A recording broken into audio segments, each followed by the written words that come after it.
If you're unable to add a device in the Smart Life app, the issue is usually related to pairing mode, Wi-Fi compatibility, or missing phone permissions. Many smart home devices that work with Tuya require the device to be discoverable and connected to a 2.4 GHz Wi-Fi network during setup. If the device isn't in pairing mode, your phone is on the wrong network band, or the app doesn't have the correct permissions, the device may not appear in the app. Fortunately, these problems can usually be solved quickly with a few simple checks. Step 1. Put the device into pairing mode by holding the setup button until the light starts blinking. Step 2.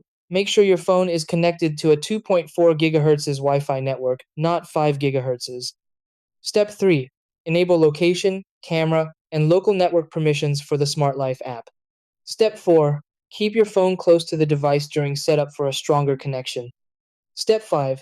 If pairing fails, restart your router and reset the device before trying again.